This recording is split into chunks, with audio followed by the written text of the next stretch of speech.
Olá, boa noite, sejam bem-vindos para o nosso estudo de O Livro dos Espíritos. Deixa eu mudar aqui, fiz diferente, assim que eu quero. Nós estamos na parte primeira das causas primárias, no capítulo 2, dos elementos gerais do universo. Hoje vamos iniciar um novo tema, um novo tópico, a partir da questão 29, propriedades da matéria. Bom, antes de iniciarmos aqui o nosso estudo, antes de eu passar para o Michel, pedir a você aquele apoio, caso ainda não se inscreveu em nossos canais. Kardec Tube, do Michel, que está aqui ao meu lado. Espiritismo em Kardec, do Eric, que esses dias vai ficar afastado por necessidade mesmo. E o Estudar Kardec, que é comigo aqui. Então, pessoal, se não se inscreveu, se inscreve nos nossos canais, curta, comente e compartilhe. Michel, boa noite. Obrigado mais uma vez aí. Passo para você, meu amigo. Boa noite, Lauro. Boa noite a todos. Sejam bem-vindos a mais um estudo do Livro dos Espíritos. Entrando aí na questão 29, assunto novo no mesmo capítulo ainda, mais um assunto novo. E à medida que a gente vai lendo, a gente vai sempre fazendo aquela retomada e seguindo.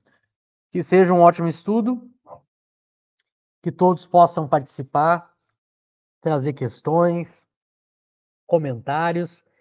E como disse o Lauro, não esqueçam de curtir e compartilhar. Isso é sempre importante, que as pessoas busquem as nossas redes, não só no YouTube, mas em outras, no Instagram, no Face, que é importante, né? É importante o pessoal ajudar a compartilhar o conteúdo. Isso é um incentivo a mais. Então, que a gente tenha um ótimo estudo.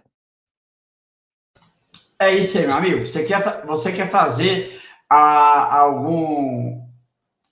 alguns comentários acerca do que já foi estudado, ou você já quer partir para o estudo da questão 29 em diante? Vamos ler as questões, aí vamos começar na 29 hoje. Então, um assunto novo dentro do assunto, dentro do capítulo dos elementos gerais do universo, agora são as propriedades da matéria, né? Lembrando que propriedade é algo que é intrínseco à coisa, né? A propriedade é uma característica da coisa que não existe sem a coisa, não existe fora da coisa, né?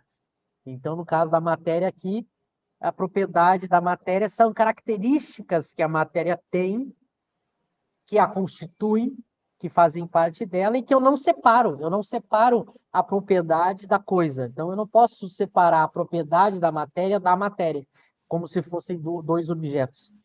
Ela está na matéria, ela faz parte intrinsecamente da matéria.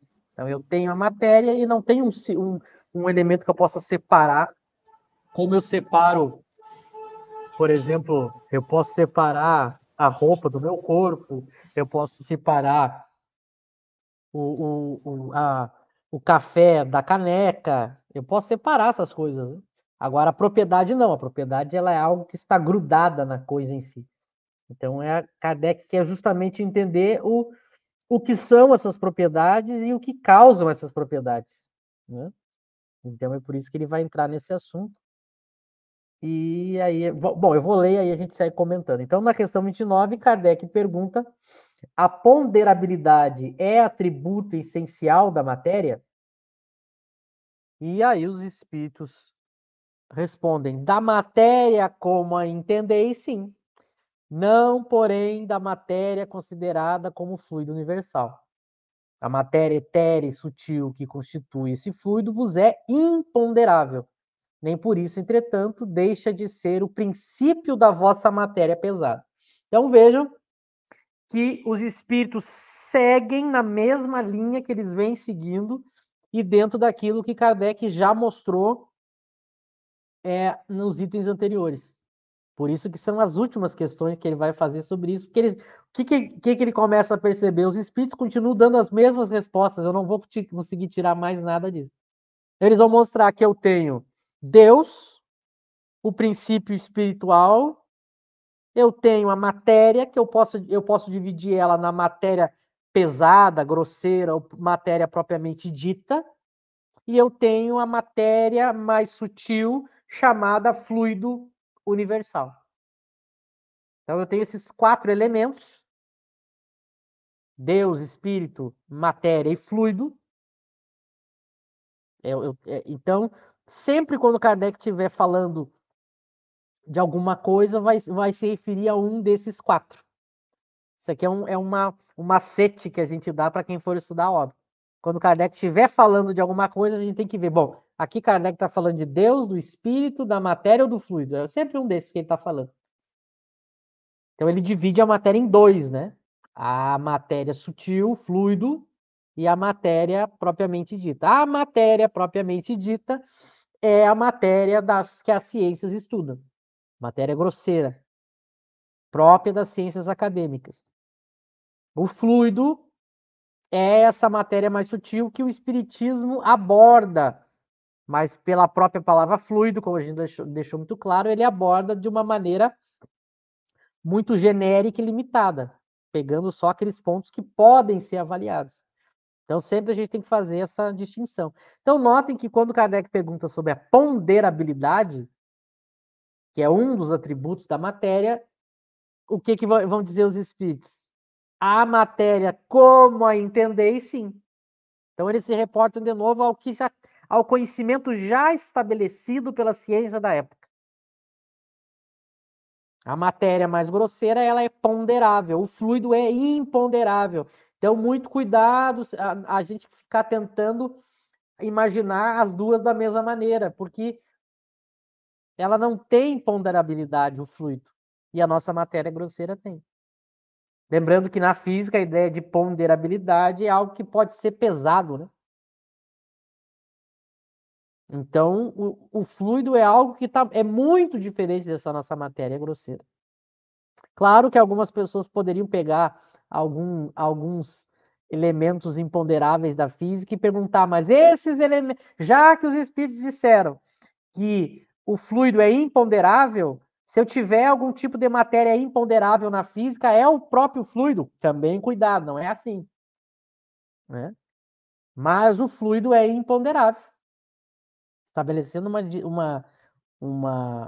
uma diferença muito grande entre as matérias. E por isso que os espíritos dizem, como a entender, sim, mas a matéria mais sutil é imponderável. Você podia colocar de novo aí, Lauro, só para a gente visualizar a resposta? Ó, da matéria como entender, sim. Então, essa matéria que a gente entendeu, ela tem uma propriedade, ela é ponderável. Da matéria considerada como fluido, não. Então, tá muito claro isso. Daí, vejam os sinônimos que ele usa e a gente pode identificar do que ele está falando. Ó. A matéria etérea e sutil é o fluido. Sempre quando ele usar o termo matéria etérea, matéria sutil, matéria primitiva, ele está falando do fluido. Esse é imponderável.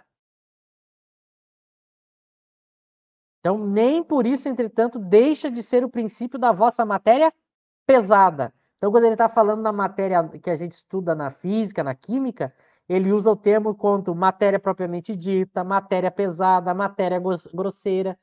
Então, sempre quando a gente vê na obra, a gente tem que identificar que ele está falando do fluido ou ele está falando da nossa matéria. E ele não mistura as duas.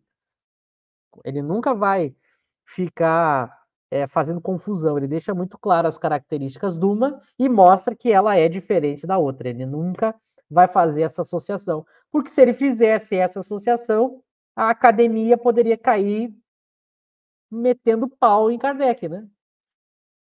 Porque diria, bom, se você está dizendo que é a mesma coisa, então mostre a experiência, mostre a experiência que você fez no laboratório, mostre o instrumento que você utilizou. E Kardec não tinha isso. Por quê? Porque essa matéria fluido e imponderável, ela é uma matéria que a gente só tem conhecimento pela filosofia espírita, ou seja, pelo que os espíritos disseram. A gente não tem acesso à natureza dela, a trabalhar com ela no laboratório, ter algum aparelho que pudesse avaliar, não tem. A gente só tem os efeitos que essa matéria produz na